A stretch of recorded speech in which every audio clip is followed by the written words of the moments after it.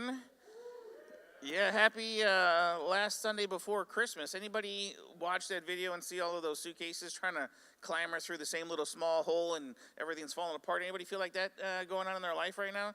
I tell you, right now it feels like all sorts of chaos and craziness is happening. I just wanted to say real quick, last week we had our time change, and if you didn't get the message for whatever reason, we apologize if you showed up here on Sunday morning and you were asked to provide a ticket for some event that was happening here. We would encourage you to download the Church Center app and make sure in the top right corner is a little face icon. If you tap on there, you can update all of your communication avenues like your email, because we did send out an email, as well as if you have the Church Center app and you allow notifications, you got a notification come right to your phone. So those are just a couple ways for when things like that happen, we can remind you and let you know, and hopefully you don't miss the boat. So we apologize if that was you. We also do want to remind you, this is getting close to the end of the year, and there are opportunities. A lot of times people have to do some end of the year giving, and we would love for you to consider Forward Point, and especially the new building across the street there. We still have some ways to go before we're at our goal, but we are excited to be there for Christmas Eve, and hopefully within the next few months we will be over there and not have to worry about different event conflicts and schedule changes. And we were just talking about it earlier this week, how, through some faithful giving to start Love Handles, 2026 will be the year that Love Handles will give over $100,000 to the community around it in the different organizations. I don't know if you guys realize, how awesome is this little Forward Point congregation, little Charlie Brown Church here this morning. You guys have been a part of over $100,000, and that is amazing. We're looking forward to being able to come out and celebrate even bigger numbers in the years to come, but it's an awesome thing to be able to have done together because of faithful giving. So if you're in a position where you need to do some end-of-year giving, please consider doing that for Forward Point. We would love to have your support. This last Monday was our last life group at our house, and as is the normal tradition for the Doyle family, we spend a few hours doing some crazy Tasmanian devil type cleaning to make it appropriate for the people who are going to be there. And there's something about having a few kids under the age of 20 that allow for a lot of crumbs and debris to build up underneath the table. I've been thinking about it, and truthfully, I don't even know why we have a dining room table, because most of the food just winds up down on the floor. And I don't understand if it's something wrong with people's mouths or if there's something wrong with the plates that we have, but there is just an excess amount of food that builds up underneath the table. And I'm not talking like dust, crumbs, like we're talking full pieces of pizzas and a lot of times the kids are asking to have a puppy to get a dog, and I'm thinking, man, that would be great to have the dog to be able to clean up after us. But then I'm thinking, that's not got to be some form of torture to a dog to have to eat all of the food that winds up down there. So this last Monday is a part of our cleanup process, noticing that the debris around the table was starting to accumulate in inches. We brought out the broom. And this is during the day when everyone is away at school or at work, so it's just me. And I decided to use the broom instead of the normal floor vacuum that we have, because the floor vacuum, it doesn't pick up the really big stuff. If you vacuum with this particular floor vacuum, some of the bigger stuff, it gets clogged in there, and then you got to take the thing apart because you got to unclog it. So I decided I'm going to do just, one of my yearly sweepings of the house. I pull out the broom, and I go around, and I start to create these piles of the debris that has built up to be able to sweep up. It takes me a good 45 minutes to do all of this sweeping and to get the floor just the way that I like it. And I go back to where we keep the broom, and I look for the dustpan. And wouldn't you know, the dustpan is nowhere to be found, right? I'm thinking these two items are inseparable. Why would you have one someplace without the other? But sure enough, there's no dustpan where the broom was. So I immediately text my wife, asking her if she knows where the dustpan is. And of course, from being 45 minutes away, she didn't know where the dustpan was. I was rather disappointed. So I decided that I was going to continue my search, but had to leave to go pick up the kids. My goal was that somebody in the house would know where the dustpan was. So after I pick up everybody, I ask where the dustpan is. And wouldn't you know, nobody knew where the dustpan is, right? And I know one of them had to have taken it and not put it back, because I always use things and put them back where they belong. Everything has a home, and the only way you're sure to find it the next time you need it is by putting it back in its home, in its rightful place. Well, nobody knows where the dustpan is, right? And now, not only am I putting everyone on a mission to find this dustpan, I also have to warn them to not walk through the dust piles, right? Wouldn't you know, there is some kind of magnetic force that attracts anybody under the age of 15 to walk right through said mounds of dust piles, right? So we get home and we spend the next 20 minutes, everyone's looking for the dustpan and nobody can find it. Not only that, half of my dust piles have now been scattered all over to different places. So finally I said, you know what? I'm just going to pull out the vacuum cleaner, and as I go, I'll pick up by hand, very archaic, all the bigger pieces that have to just be thrown into the trash. Well, you know, after a while, you start to kind of try to push the boundaries on what the vacuum cleaner can actually pick up and suck. And it was just a matter of time before my vacuum cleaner started making some pretty high-pitched noises. It had decided to suck up some things that it was not meant to suck up. And I had to spend some time taking the vacuum cleaner apart, pulling out the dust bunnies, pulling out the large things, making up my own pile. And then finally, I threw everything into the trash can. And when I open up the cupboard to where our trash can is, I realize that the trash cans are now overflowing. I have to pull them out to empty out the trash. And what do you know is sitting there behind these two trash cans? The dustpan. Who puts the dustpan behind the trash cans underneath the cupboard? Chazare, well, my third oldest there, is standing there. She's like, I guess we should have looked there, right? And immediately I felt like I started to short circuit, right? Like I'm standing there and it's like I'm twitching a little bit, like I don't, if only I couldn't make a sentence. It was just this awkward moment, like I just wanted to self-explode, right? And that kind of sums up how I've been feeling probably for the last, month and a half, maybe even to 2 months. This is like, does not compute. My brain waves are not functioning correctly, and I am about to blow a gasket here at any moment. It's kind of like those suitcases all bunched up, right? Where we started a series not too long ago called Staying Ground, and talking about these different, delays in our life that are oftentimes not necessarily setbacks, but could be a setup, right? We looked at first week that every delay is either a setback or a setup. However you see it, you're right. If you go through life and every time something is kind of holding you back and you look at it as a setback, then that's what it's going to be for you. It's going to be a setback. Or if you go through life and you recognize that, God works all things together, like he says through Paul, that every detail in your life, God has worked into something good, then you're going to go through all these situations and you're going to see things as a setup. That God is setting you up for something to happen, for him to work through the situation. And then we looked at this idea that when seen through the eyes of our current reality, right, our feelings, what's happening around us, rather than God's promises, everything is a setback. Everything is against us. Everything is, the world is forming its massive plan to make sure you can't find the dustpan because it doesn't want you to have a clean floor for life group. Right? When we just get used to looking through all of these delays, through the current, how it makes us feel, through the current reality rather than God's promises, it's a pretty bleak thing. But then we looked at this idea that delays, when processed only through our current reality, lead to setbacks and prevent setups. We set ourselves up when we view these things only through the lens of our current reality into setbacks. And then delays, when processed through our current reality and God's promises, they lead to setups and prevent setbacks.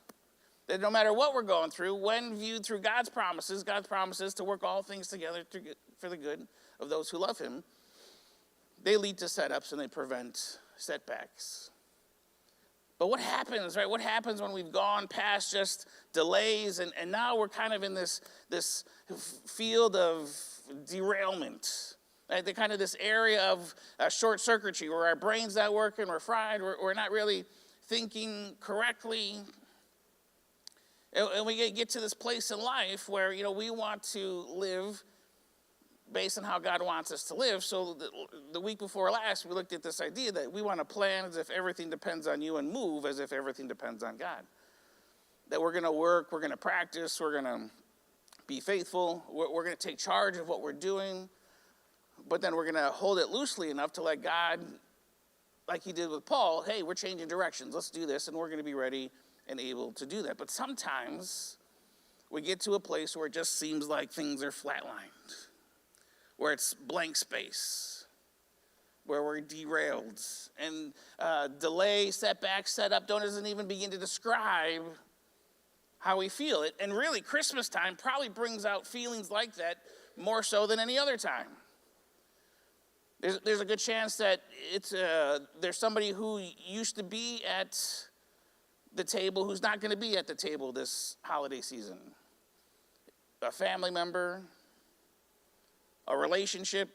Maybe this is the 10th time they're not there, or maybe this is the first time, but now there's all sorts of angst.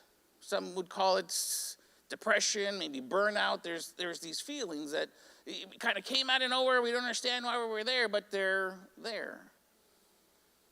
So today we're going to be wrestling with that idea. And a good way to kick that off is by asking this question: is Die Hard a Christmas movie? Sounds like the majority of you would say yes. The then next follow-up question is Die Hard 2 a Christmas movie? It happens around the same time. And here's the thing with Die Hard 2, if you're familiar with the movie, it's based now around an airport. And something happens to this airport where the terrorists, they take out the power and there's no lights for the planes to land. And as a result, the planes are just circling above the airport waiting for the lights to come on for them to be able to land. And some try to land without the lights and they wind up crashing and blowing up, and it's not a very good sight. There's something about the lights that allow the plane to be able to land. Like when you see where you're going, where you're headed, maybe the purpose, then it's okay if you have a setback. It's okay if there's a delay. But if you can't see where you're going, if it's just kind of blank space with nothing there, then it brings you to a whole nother level of derailment. A whole nother level of like a setback and delay. They don't even begin to describe how you're feeling in these moments. This last week we went to Tully's as our normal weekly tradition on Wednesday because they have really cheap kids meals on Wednesdays, and we went with some friends of ours, and the guy and the other family just started to talk about how for the last week he doesn't feel like he's been able to get anything done. He feels like for the last week his brain's kind of been in this fog and nothing makes sense, and not being able to focus on things. And I almost wanted to smile, not because I was happy that he was feeling that way, but it was like for the first time somebody outside of my own mind was beginning to kind of talk back to me exactly how I had been feeling. Not for the last week, not for almost for months now. Just kind of not really able to focus, not really able to handle some of the transition that I'm in. Since Love Handles opened, I have been responsible for cleaning the machines every other week. Every other week over there, the machines have to be cleaned. It takes about an hour and a half per machine to clean. Hour and a half times 6. You can get the picture. Every 2 weeks, that has been part of my every other week routine. Well, about a month ago, we had one of our employees who said that they would love to learn and now has taken over that part of Love Handles. And on the outside, I mean, that's a really exciting thing. That's one less thing that I have to worry about that has to consume my time. But on the other hand, I've never been more removed from all the things that are happening over there at Love Handles. And Love Handles, was kind of my brainchild. Something that I spent many days working over there all day, never leaving. So to be now removed and kind of out of my hands, it kind of left me feeling with this sense of purposelessness. Now it's like there's more time to focus on Forward Point and developing leaders and working on some of the new areas that Forward Point is going to be diving into with our own space here in Eastwood. But just because I knew what I was supposed to be doing, it didn't keep this time of just blank space from happening. And I personally have never been much of a person who, deals with depression, I'm pretty much always a glass half full kind of guy. I pretty much always have the ability to see the silver lining. But something about this current situation, this current set of circumstances, this current transition left me feeling, the word I use is kind of feeling burnt out. Right? We've been doing this Forward Point thing here in the theater for August will be 10 years. And man, every week it's like the same rinse and repeat. As soon as Sunday's over, somehow I have to try to shut my mind down only to reignite it to put together some, 30 minutes worth of words that will bring people through the doors or will change people's lives, will, not keep people from not leaving. It's pressure that adds up after a while. And now all of a sudden, it's just starting to feel like old nature, second habit, just sometimes walking through motions. And this word burnout keeps kind of coming to mind. And it's not something that I could tell you I've experienced before. That's why it still feels weird to even say that, because I've never been in that kind of situation.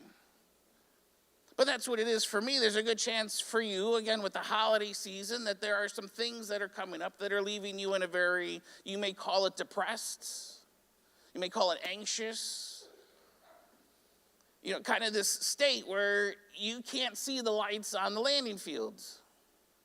And without seeing the lights on the runway, things get dark pretty quick. Delays turn to derailments. And it kind of feels hard to get out of it. And it's not something that we talk about very often in church circles. Because in church circles, everything is it's got to resolve. And God does work all things together. But we tend to gloss over these valleys that sometimes we find ourselves in. Valleys sometimes that lasts longer than we think they should or would like them to. Sometimes valleys that we don't even know if they're going to end. So today we're going to look at someone from the Old Testament in the book of 1 Kings. His name was Elijah, who very much went through his own derailment story. Now, Elijah is one of those characters who he had some pretty awesome successes, and it was immediately after these successes, these kind of, mountaintop experiences where he found himself in this kind of dark space, wrestling with the nothingness that maybe was in his mind. If you're not familiar with Elijah is one of those characters who came on the scene when Israel and the kingdoms were separated, the northern kingdom and the southern kingdom. And it was a time when the kingdom, King Ahab, was leading, and the Bible describes him, the author of 1 Kings describes him as being one of the most wicked kings that they had ever had. Not necessarily a title that you want to earn, but that's the title he had. And he had a pretty famous wife, a pretty famous queen, Queen Jezebel. Jezebel has gone on to become, one of those names that is associated with, negativity. These people were pretty bad. I don't know if you've ever heard anybody with the name Ahab or Jezebel since then. They kind of ruined it for everybody. But their wickedness was so bad that God told Elijah, go speak to them, that it is not going to rain in the land until they turn their lives around. So Elijah gives the message. And what you have to understand is that Jezebel had brought in these false prophets who were the gods of fertility, the gods of, the rain. So this was a direct call out of the gods that Jezebel was trying to bring people to begin to follow. And Elijah says it's not going to rain until I say that it's going to rain again. And all of a sudden he becomes public enemy number one.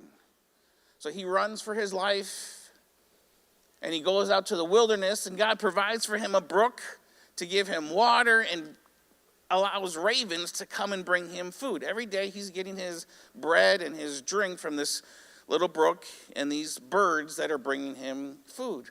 And this goes on for some time until the brook dries up, and that was the time, the message, the sign from God that it's now time to confront this evilness that's going on within the kingdom. So Elijah goes back and he challenges them to a showdown. If you grew up in church, you probably remember the showdown. It's the Mount Carmel battle where Elijah challenges all the false prophets. Hey, this is what we're going to do. We're going to build 2 altars. You build your altar. I'm going to build my altar. We're going to put a sacrifice on it. And the God who answers by fire, that is going to be the God that we serve. And we're just going to put an end to this. So the false prophets, they build a real fancy altar, spared no expense. It looks really nice. And they go in and they start doing all sorts of things that rituals and incantations and all sorts of things that they think are going to stir up their gods to answer by fire. And it's kind of comical because Elijah is watching from his side and he starts to throw out these little jabs. He says, hey, maybe your God has gone on a walk and you got to shout a little louder. Or maybe your God this is in there. Maybe your God is in the bathroom. Maybe he went to, is indisposed at the moment. Maybe he can't hear you. Do a little louder. And nothing happens. They begin to cut themselves. They begin to do all sorts of things to try to get their God to answer by fire, and nothing happens. So then Elijah takes over, and Elijah builds this real small 12-stone, because of the 12 tribes, altar, puts the sacrifice there, and then he does this really, bold thing as he has them. Again, this is in the middle of a drought. There hasn't been any rain for years. He has them bring some buckets of water and just pour it on the altar. Right? Like if we're going to have God answer by fire, we're going to do it in a pretty dramatic way. I'm sure there's all sorts of thirsty people that are looking at Elijah and thinking, man, I would much rather take you out and drink the water for myself than watch this go down. But then Elijah, he prays, and God answers by fire, and this fire comes down from the sky, and it tells us that it consumes everything. The rocks, the altar, like there's nothing, every drop of water is consumed by this pillar of fire that comes down. And talk about a high moment, right? Talk about being at a place where I don't think you could get any higher. They immediately go and they take all these false prophets down to a local river and they kill everybody, and he tells the people, now it's time to follow God.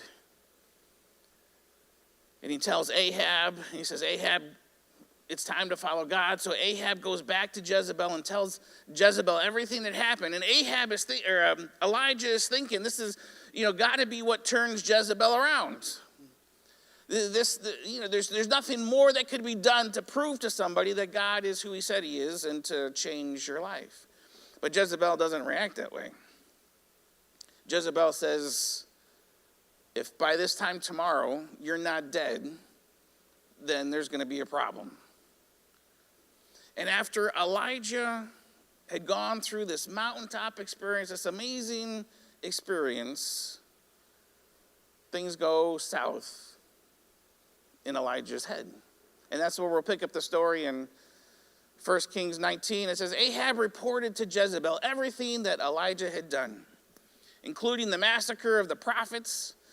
So Jezebel immediately sent a messenger to Elijah with her threat. The gods will get you for this, and I'll get even with you. By this time tomorrow, you'll be as dead as one of those prophets. When Elijah saw how things were, he ran for dear life. Right? If you're on team God who answers by fire, I kind of feel like you should be walking around thinking you're a little untouchable. Right? To me, it kind of seems like you've gotten to a status where you shouldn't have to worry about if someone threatens you, if things aren't going your way. If you look out and you can't see what is just on the other side, like I feel like you don't really worry about it because your God answers by fire. But for Elijah, after this mountaintop experience, when he heard this threat from Jezebel, he ran for dear life. He hightailed it out of there. He got scared. He short-circuited. All of a sudden, he couldn't see the lights on the runway. He thought his life was over. Jezebel wants him dead, and those thoughts began to creep into his mind, set up shop, and then dictate his actions. And Elijah goes through this process that, I wrestled with trying to come up with a cute, pithy statement for you to write down and to take notes. And it just kind of feels like this morning it's one of those more raw kind of conversations where it's not an easy formula to just get out of this mindset all too often. Yeah, there's no promise that, X plus Y is going to get you to see. Do these simple 3 things, take 2 of these and see me in the morning, and it's all over. But there are some principles that we're going to see that Elijah goes through with God that is going to help us, I believe, during times when we're wrestling with our own derailment, blackout in our minds. So he runs for his life, and he came to a lone broom bush and collapsed in its shade, wanting in the worst way to be done with it all, to just die. He said, enough of this, God. Take my life. I'm ready to join my ancestors in the grave. It's amazing that a lot of times in life, the highest highs that you will experience are oftentimes followed by the lowest lows. It is, in fact, these high times that bring us to these low lows.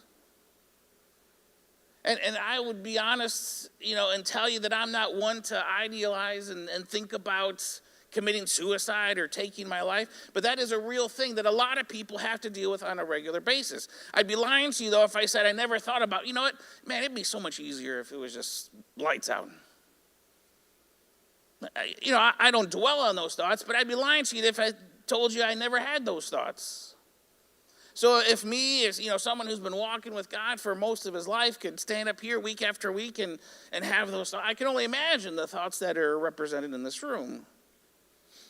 And this is something that we have to deal with, that we have to talk about, that we have to realize the world around us is beginning to wrestle with these questions. This last week you may have seen in the news that New York is set to reach a law that is going to allow with assisted suicide for people in certain circumstances in their life. Now, this is not meant to be a political flare to throw up and get you riled up and your base riled up. This is intended for us to be real about the current situation that is coming. It shouldn't be a surprise, but it is a surprise because we don't talk about it. We don't deal with these things. And instead of picking up your political banner, the real question we should be asking is, why isn't the church living and acting in such a way that people don't want to commit suicide? But instead, we just be much more content to pass a law, to make it illegal.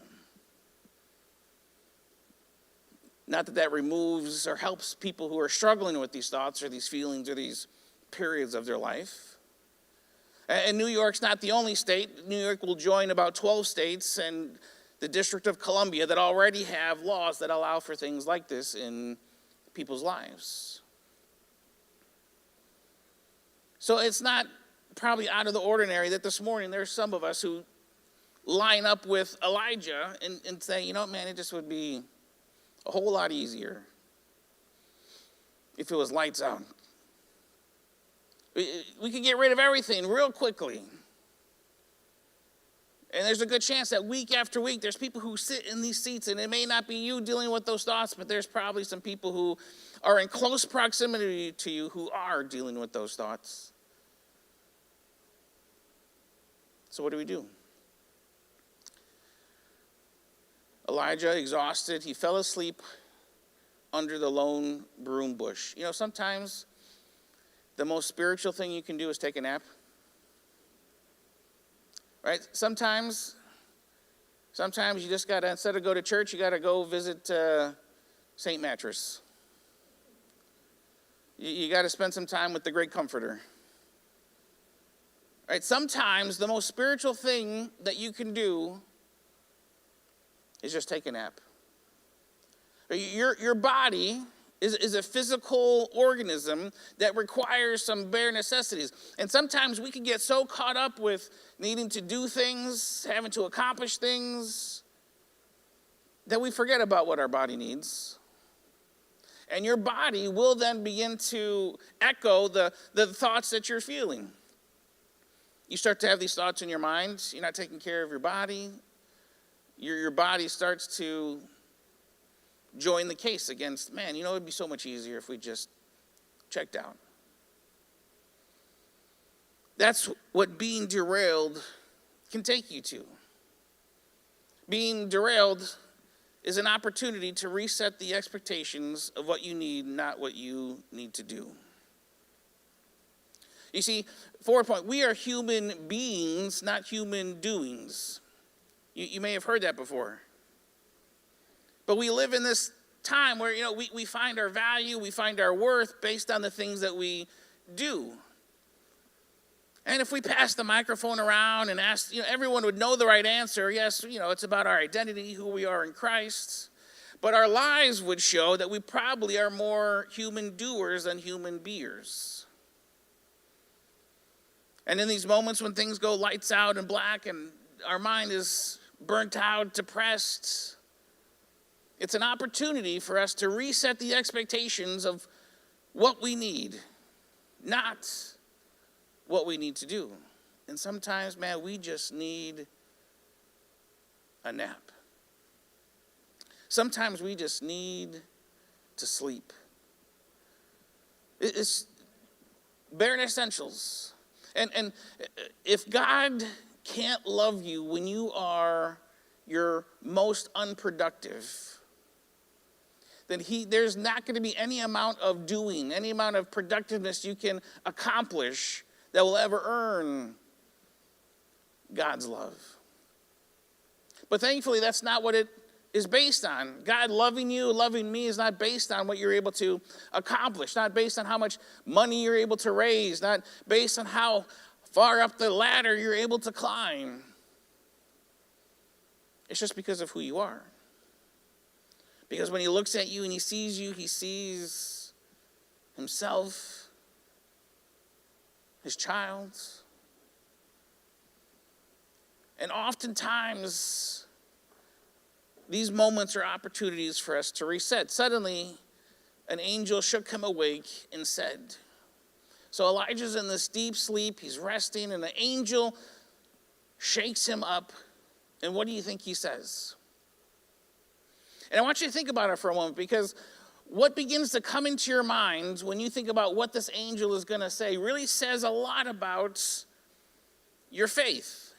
If you think, man, this angel is waking him and shaking him up and saying to get back to work, to get back to what you're doing, what are you doing out here, then that talks about the view of God that you have. So it's important for a second to think, how do you think God would respond to you in this moment? What is it that he would say? And I hope that it would line up with something like what happened to Elijah. The angel said, get up and eat.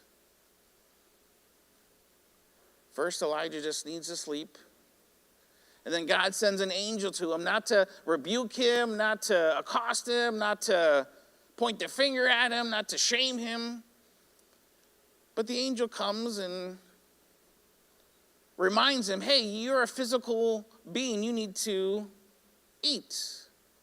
Not only that, I'm not going to just point out what you should do. I'm going to actually make a meal for you. He looked around, and to his surprise, right by his head were a loaf of bread baked on some coals and a jug of water. He ate the meal and went back to sleep. God sent an angel to make him a little buffet. Sometimes the most spiritual thing that you can do, Forward Point, is to sleep and to eat. To meet the needs of your physical body. Because as spiritual of a being that you also are a physical being. And God recognizes that. And Elijah had to go through, after this mountaintop experience, this opportunity to just sleep and to eat. And it repeats. He keeps going. The angel of God came back, shook him awake again, and said, get up and eat some more. All I want to say is, I need to sign up for this therapy. Eat and sleep, eat and sleep, eat and sleep. By looking at me, you'd probably think, I think you're already on that therapy, Jimmy. It seems like you got that nailed down. But that's what he does. Get up and eat some more. You've got a long journey ahead of you.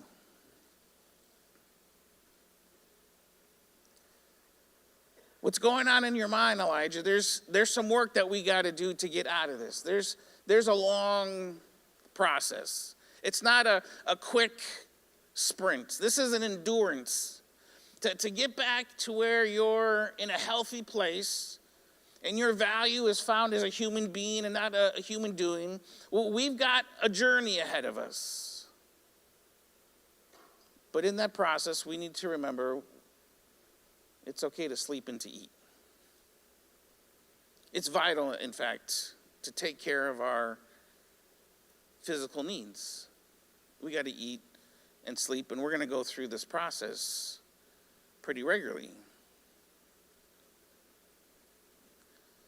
So he got up, ate, and drank his fill again, and set out. Nourished by that meal, he walked 40 days and nights all the way to the mountain of God, to Horeb. He walked all the way to Mount Sinai, the mountain where God gave the 10 Commandments and met with Moses. Elijah finds himself back at this place that represented a very spiritual location for the Jews. And while eating and sleeping are a very spiritual thing, starting over is also there's nothing wrong with starting over. There's nothing wrong with going back to a place where you got nothing except you and God. And truthfully, I'd rather go back to the place where I'm close with God and have nothing than to be successful in doing a lot of things without him. And Elijah had to get back to that place. Somewhere in his mind, it came back to him and what he could accomplish. And now the adversity that was coming after him, God says we got to get back to a place where you're a human being. So when he got there, he crawled into a cave, and what did he do? He went to sleep. Then the word of God came to him. God said, so Elijah, what are you doing here? Right? What are you doing? What's been going on? We spent some time, you've gotten a lot of food, you've gotten a lot of rest. Now it's time for us to have a little heart to heart. And notice Elijah's response. It's about all the things he's done. He says, God, I've been working my heart out for the God of the angel armies. That the people of Israel have abandoned your covenant, destroyed the places of worship, and murdered your prophets. I'm the only one left, and now they're trying to kill me.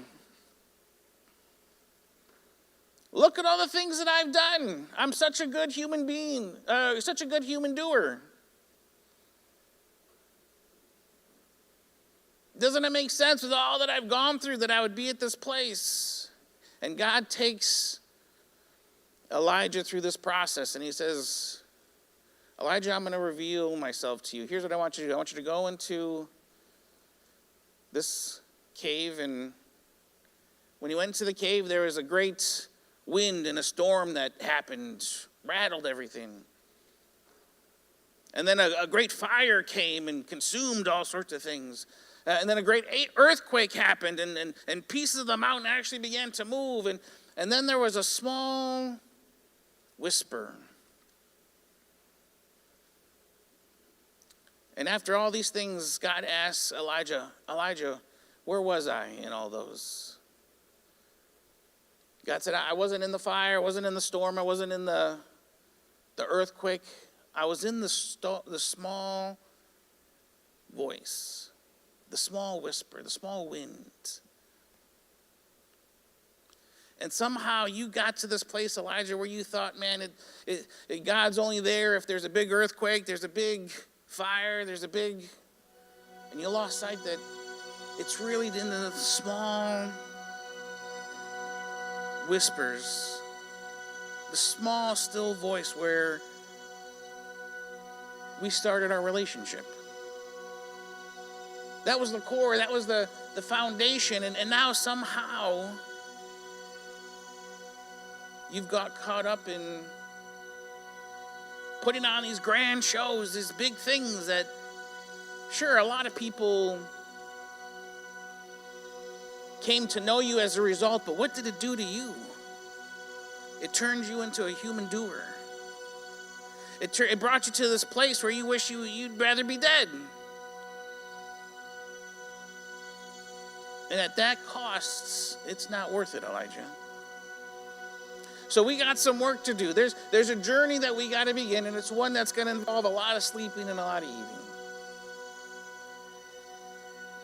A lot of time where you realize that even if you don't do anything, I still love you.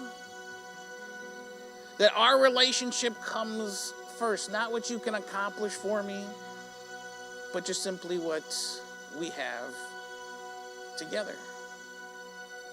And over the past few weeks, as I've been wrestling with it and not even being able to fully describe what it is that is happening, I've been so grateful as God's begun to bring different people into my sphere to begin to do things and to help with things. And as I begin to lose some focus, some other people have stepped up to provide some direction. The other thing I've noticed during this time is that my cell phone has become a problem in this. Is only made and exasperated this feeling. To the point where this has never happened to me before, but like just playing some games on my phone, I start to get sick. The feeling that kind of when you're in a car and you're reading and you get car sick, like that started to happen to me as I've been getting on my phone to kill time. And I begin to realize God's pointing out these areas of my life, these things that are not helpful, that are not helping my physical body, and in turn, not helping my spiritual walk with Him. And I too want to go on this journey of getting back to a place where it's not about Jimmy the human doer, but Jimmy the human being. To reset the expectations of what I need, not what I can do. And maybe this morning, as we're just days away from Christmas, and there's probably a list of all sorts of gifts you got to buy or food you got to prep for, maybe you need a nap. Maybe you need to do some takeout one night.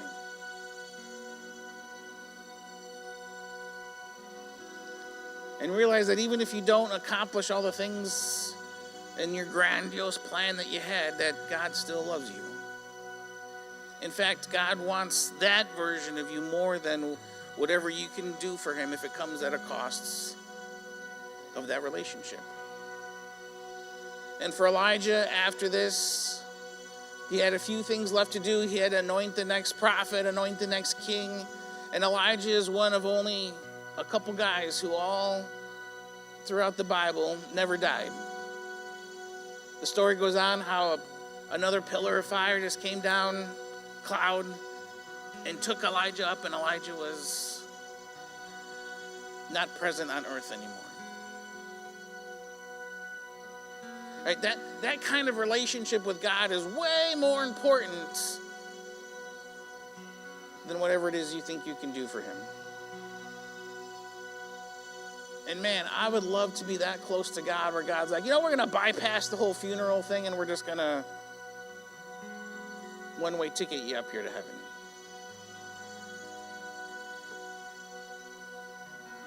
So may we this morning become human beings and leave a life of human doing. God, we're so grateful what this season represents, the coming of your Son, the initiation of your plan to redeem and to restore and to provide a way. But God, for some of us, it feels like the black screen. Our minds, a mess, a fog.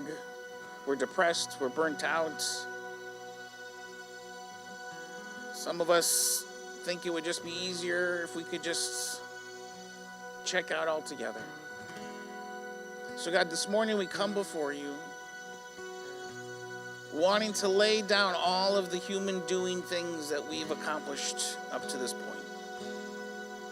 Not to say that any one of them are bad in and of themselves, but the identity from which we are forming out of those things is undoing our relationship, is undoing the connection that we have.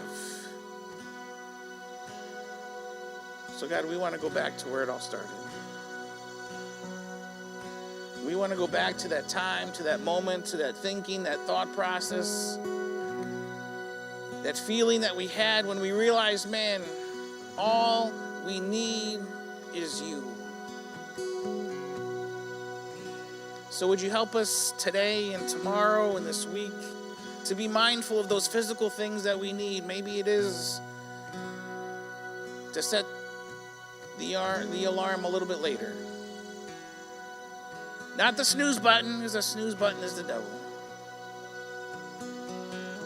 God, maybe it is to just order some Grubhub or some DoorDash, or to go to some place with some friends. God, help us to become aware of our physical needs, the things that you are so concerned about, that you would send an angel for Elijah to prepare for him. God, help us to see that our worth, our value to you is not based on what we can do or what we can accomplish, or simply by just acknowledging you in our lives. Simply by the fact that you created us, you designed us. In the womb, you put us together, and now you're obsessed with us, just for us. So as we respond to you this morning with some more songs about the season, God, this season is meaningless if we are just human doers. Help us to be in this story. Help us to be in our family. Help us to be in our workplace, in our neighborhoods.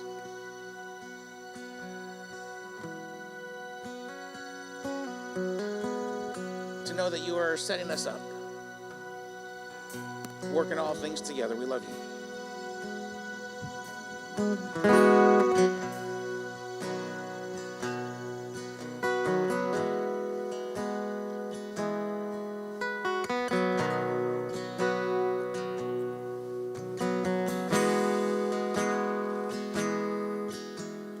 Oh, holy night, the stars are brightly shining.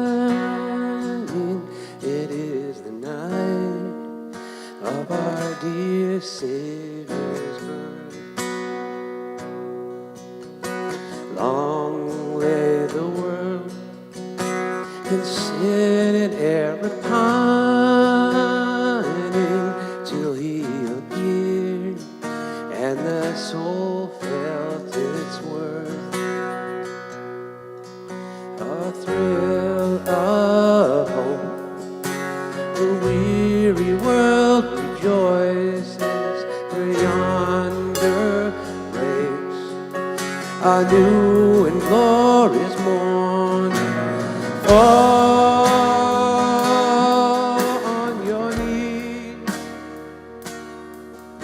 come hear the angel voices. Oh, night, night, oh, night, when Christ was born.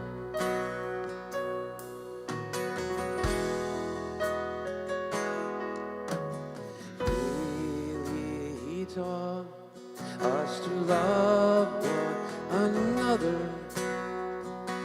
His love is grace, and His gospel is peace. Chains shall He break, for the slave is our brother, and in His name all oppression shall cease. Sweet hymn of joy, in grateful chorus raise we, let all within us praise His holy name. Christ is the Lord. Oh, praise His name forever. Oh, night divine. Oh, night when Christ was born.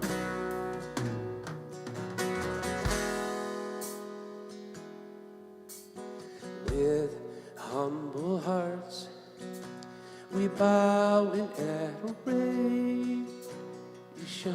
before this child, gift of God's matchless love.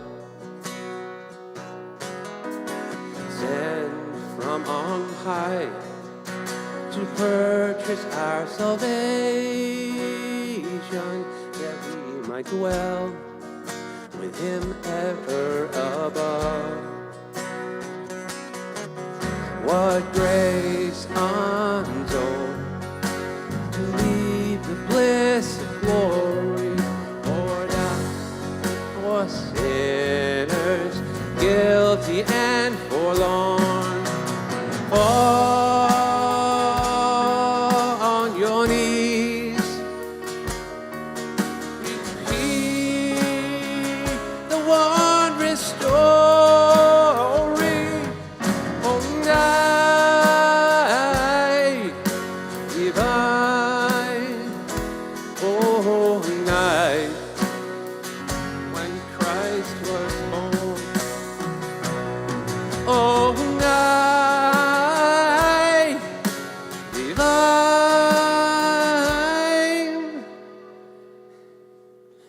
Oh, night when Christ was.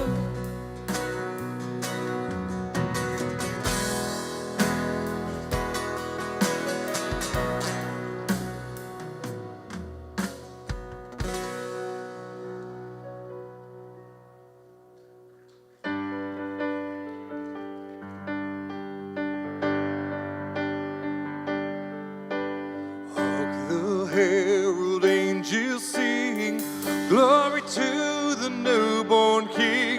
Peace on earth and mercy mild, God and sinners reconciled.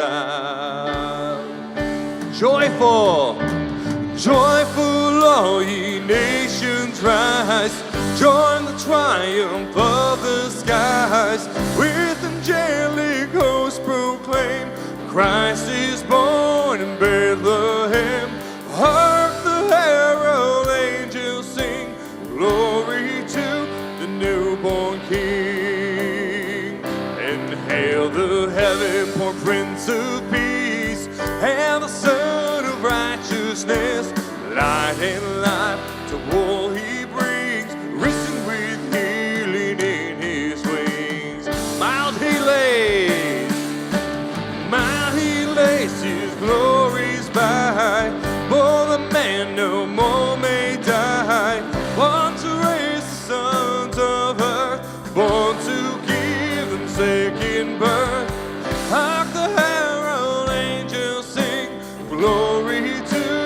newborn King. King of heaven, come down. King of heaven, come now. Let your glory reign, shining like the day. King of heaven, come. King of heaven, rise up. Who could stand against us? You are strong to save in your mighty name. King of heaven, come. Christ by highest. Christ by highest, heaven adored. Christ the everlasting Lord. Late time, behold him come. Offspring of a virgin's womb. Mount he lays, and Mount he lays, his glory's mine. Born that man no more may die. Born to raise the sons of earth. Born to give them second birth. Of the herald angels sing glory to the newborn King. King of heaven, come down. King of heaven, come now. Let your glory reign, shining like the day. King of heaven, come. King of heaven, rise up. Who could stand against us? You are strong to save in your mighty name. King of heaven, come. And King of heaven, come. Let me hear you, church. King of heaven, King of heaven, come. Oh, King of heaven, come. King of heaven, come. Let's sing that again. And King of heaven, come. Oh, King of heaven, come. Oh, and King of heaven, come. Oh, King of heaven, come. King of heaven, come down. King of heaven, come now. Let your glory reign, shining like the day. King of heaven, come. King of heaven, rise up. Who could stand against us? You are strong to save in your mighty name. King of heaven, come. Oh, and King of heaven, come. King of heaven, come. King of heaven, come. King of heaven, come. Merry Christmas, you guys. I hope to see you guys at the Christmas Eve, the new facility. As always, there's always going to be prayer teams in the back if you need prayer for anything.